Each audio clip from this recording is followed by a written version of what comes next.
The first day of the week, the trucks are rolling, the buses are rolling.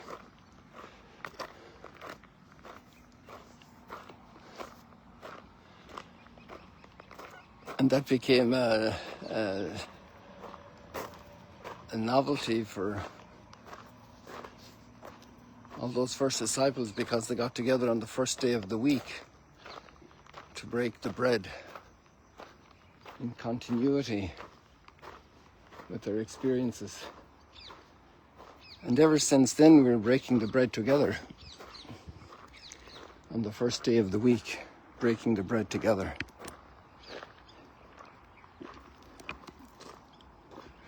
I was wondering if I can go down through the reeds here.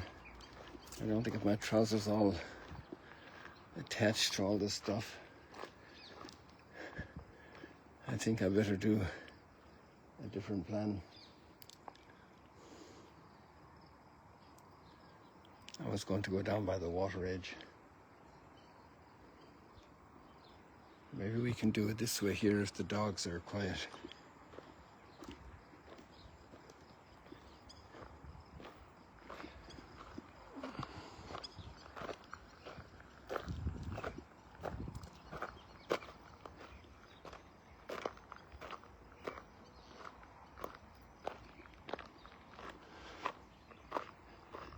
This stuff has grown so much here.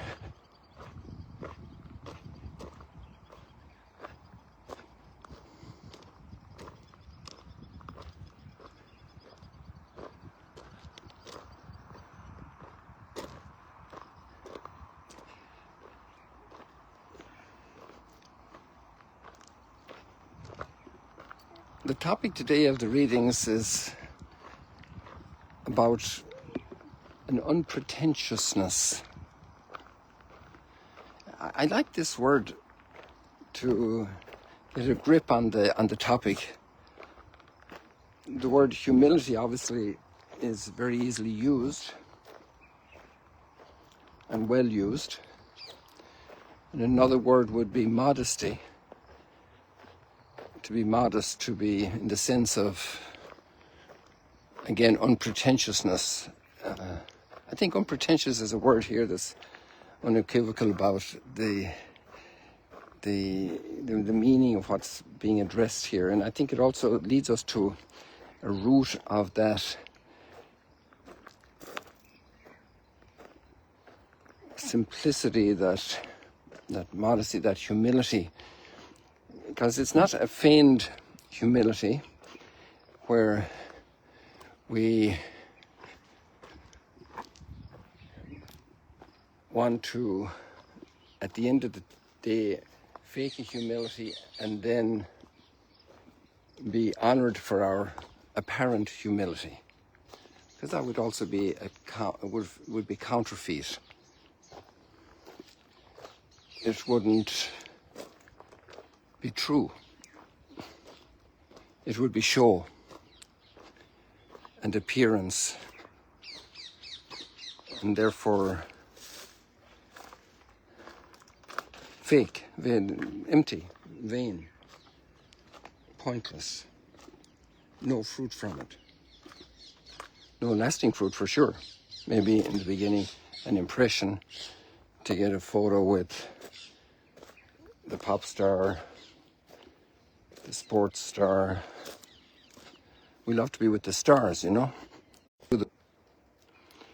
I apologize to those who got cut off. I forgot to do the Wi-Fi disconnect before I went walking. That's life. Can happen.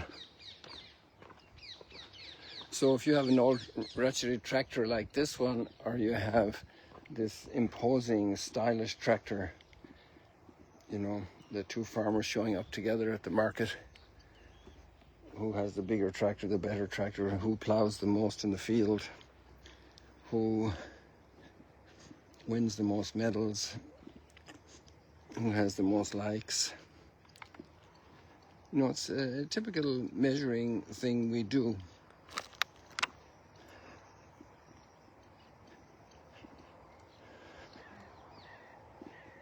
And then because we jump higher than the other, we run faster than the other, we accumulate more stuff than the other, we think we're better than the other, we're greater, we're to be more admired. And we also test the others against the various scales of importance and greatness. And I have a bigger yacht than you have, a faster one, a nicer one, more expensive one. So we're building kingdoms here on sand. And the winter rains come and the water rises and washes it all away. And really this is also the backdrop, because of the second reading and the last lines of the gospel reading. For you will be repaid at the resurrection of the righteousness, and the heavenly Zion, the heavenly Jerusalem, the festal gathering of the angels. We don't have that here.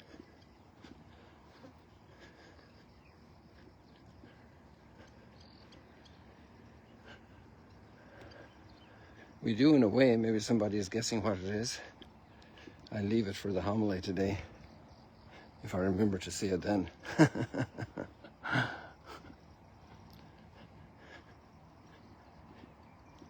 foretaste.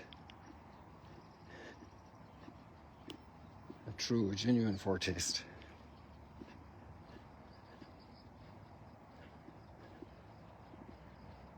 You have not approached Mount Zion, or these other big mountains up here in the border of Lebanon, or Mount Hermon up here in Syria. You have approached the heavenly Zion coming down on earth. Then I remember another line now: my kingdom is not of this world.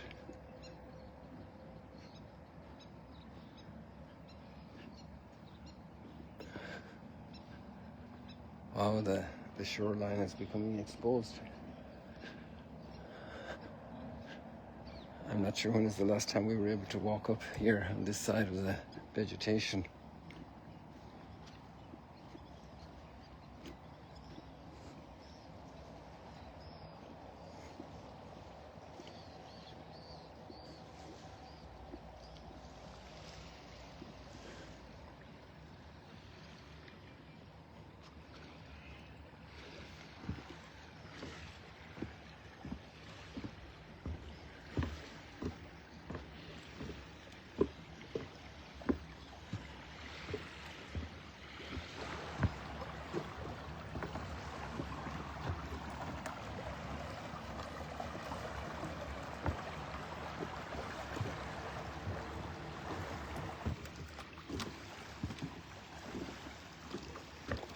So humility is not about playing games in order to be more honored. Humility is real, and really the first question is, what do you have that has not been given to you? Okay, we study hard to get a degree, to get a post, try to use our connections to get appointed. Very human thing to do. But really at the end of the day, it's gift. And then if things are gift, how can I be pretentious? And if the strengths I have about which I am pretentious are going to be gone in a day, like the grass that withers in a day or in a year or 10 years, it really doesn't matter, you know. The dictator is going to fall off his chair at some point, off his throne. The despot. How can I be proud about something that's falling apart? It's just, the falling apart is just not visible yet, but it's coming. And so, if everything I have received, then I need to be grateful in order to be in the truth. And if everything is falling apart, it's the last time I need to be even considering that that's my worth, because I transcend all that worth. A human being is worth more than the entire universe. I really think of poor Herod Antipas. down there in Tiberias, about a mile south of what the buildings we were seeing. And he has his party and everything, and he has his heyday, and his daughter dances lovely, and he executes John the Baptist. You know, he has his moment of glory, of showing that he is a boss, that he's in charge, but the incredible remorse and the downgrading of his inner resolve to do good that's given to every human being from the beginning, in some measure, damaged, whatever, in the heritage of sinful world. And then we ourselves have contributed to evil, so we can't be judging the others. We have to be asking for mercy. So the whole teaching of humility, also as illustrated by the words in today's readings, has extraordinary relevance in the scriptures, all over the scriptures. The battles are won not by might, not by trust in horses, or whatever big things we have today. There was a fish jumping right now. The battles are won by the Lord. The inspiration for our words is from the Lord. Everything. So we can be just grateful. Isn't that a wonderful way to live? To be just grateful. And not to be pretentious. And to be able to sit with anybody, the poorest and the greatest, because we're all the same. May you have a blessed Sunday today as you process the great teaching of these readings. And you serve in your family, or you go and visit a neighbor, you go and do something kind for somebody in need with no expectations. What a way to live. Great serenity and peace. See you later, alligators. Have a blessed Sunday.